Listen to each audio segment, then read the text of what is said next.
Yes, yeah, according to me, from me, Is that because that would have been the cut that you would receive is dit for this? dalk so dat die gedeelte of die porsie wat u so ontvang het vir hierdie Nee, my lord. nou my lord, Because if I remember correctly, want indien ek reg onthou in Buddha's in Mr. Apollos' confession, in meneer Apollos se bekentenis he says sê hy he did not know how much he was going to receive because you and Kelly had spoken. Kelly had only spoken to you about the money. hy wat Apollos is het nie geweet hoeveel hy so gekry het nie, want net u en Kelly het 'n gesprek gehad, net u en Kelly het oor die geld gesels. Is jy waar? Not true. Maybe in fairness to Mr. Van Rijn, is your brain still functioning?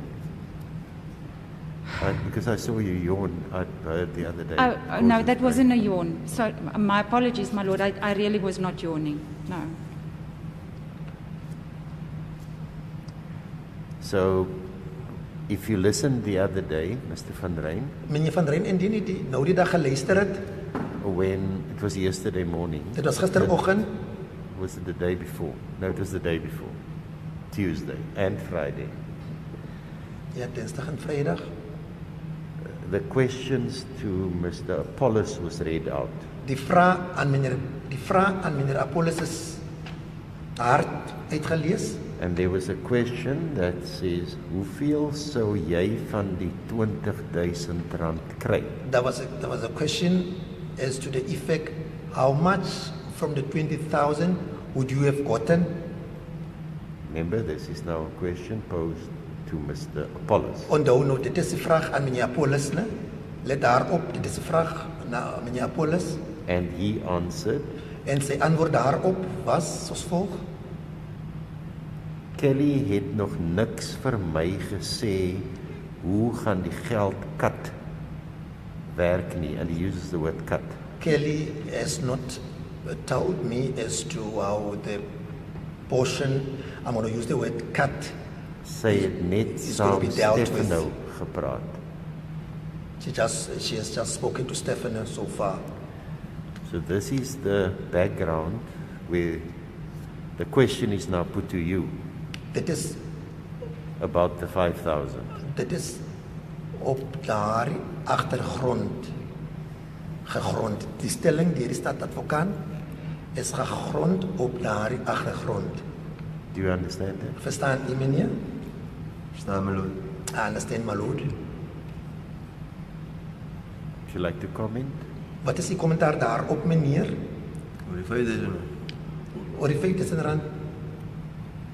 About what I've just put to you, sir, and what the court has just explained. Because you told me it's possible that you could have mentioned the number, the 5,000 rand. Ja, want dit was nog net genoem nou oor die R5,000 net die kommentaar op dit wat die hof aan u vereenvoudig het, sowel as dit wat ek u vroeër aan u oorgedra het meneer. Wat is die kommentaar daarop? Jy kan maklik opraat dit van 5,000. Herhaal asseblief. Jy kan maklik opraat dit van 5,000. I could have easily made mention of the 5,000 rand. The question is, where would you get that amount from? Die vraag bly staan, waar sou u hierdie bedrag gekry het meneer? By wie sou u hierdie bedrag ontvang het meneer? By Makalima. From Makalima?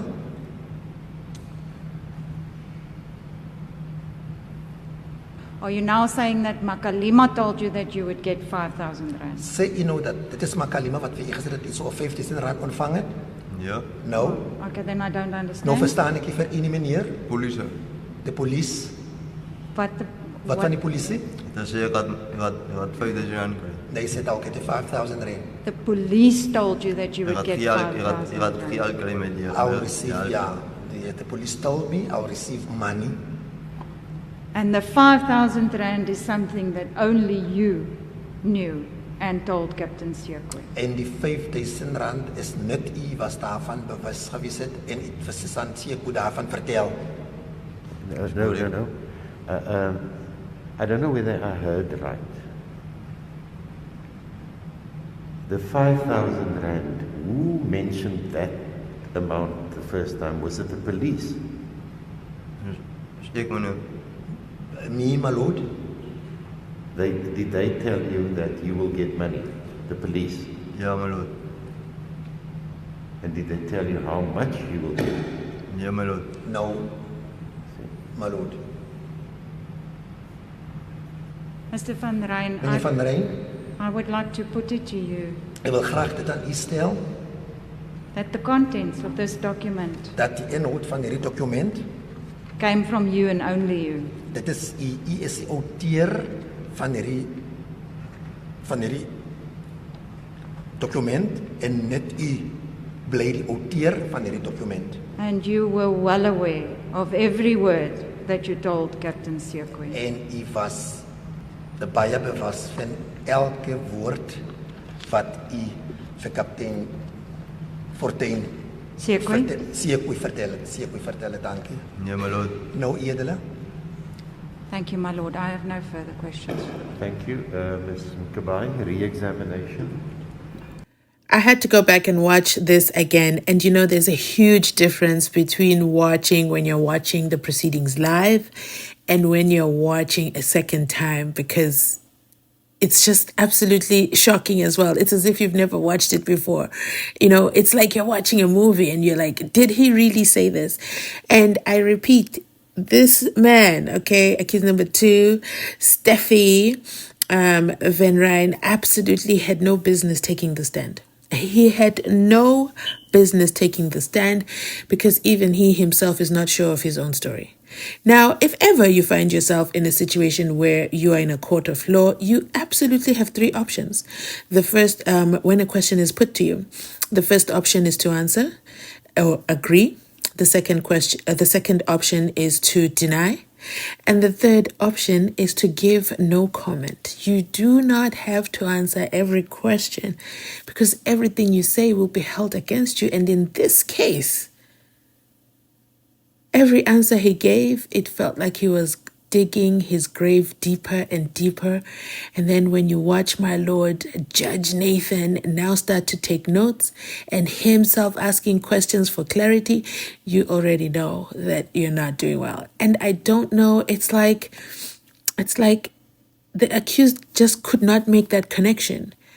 That it's just not working out. What I'm saying is just not making sense. It's not helping me in this case because now they're in the court as the advocate had put to them, the state actually had put to them that now you are no longer in the police custody. Once you were now within correctional services custody, there was no reason for you to be scared at that time. Why didn't you report the incidences then?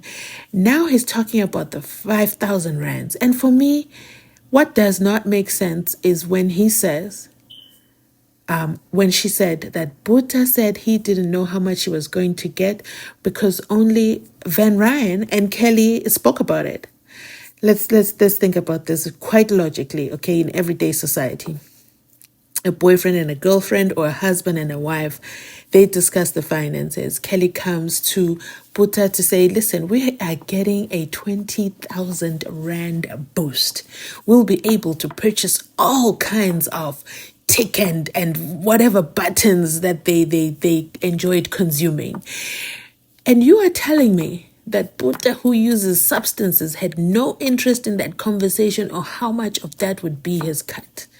For me, that just speaks volumes in terms of their involvement in what actually happened. It's clear Kelly's the mastermind. But what really happened deep down, I don't think we'll ever know. I also don't think they know too. I still believe there's an element of substances.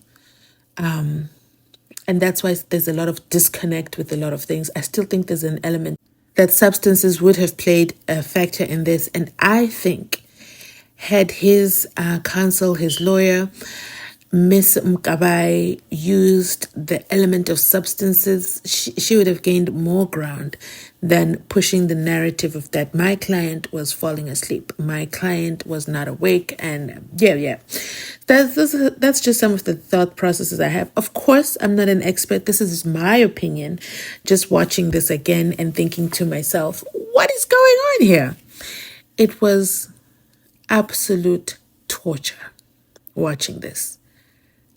And what is even more fascinating is the composure and restraint that the judge has from screaming, "You're just lying." The judge continued to listen, continued to ask questions, continued to seek clarity, even where it was clear as day that something is beating the water here. Konokshire mans, And then at the same time, the state takes it upon, the state concludes the cross-examination. And then the state says, you know what, Mr. Van Ryn? The contents of this document came from you and only you, and you were well aware of every word that you told Captain Fontaine. Now remember, in Mr. Apollis's statement or cross-examination, Apollis himself said he had to add all the additional things in the story. He was given 5 sentences that he had to say. He added everything else himself. And the judge asked him, why did you do that? Were you like an amazing composition writer in school? And he says, no. And he says, why did you have to do that? And he said, because I wanted to make the story very, very believable. Very, very believable. Because I was so scared. I was so scared of the police officers. So yeah, let me know your thoughts. If you're watching this for the first or second time, let me know your thoughts on what you think with Steffy's cross-examination, how he did. And also at the same time, if you are watching this video and you made it this far in the video, please remember, if you agree, to type justice for JOSHLIN SMITH.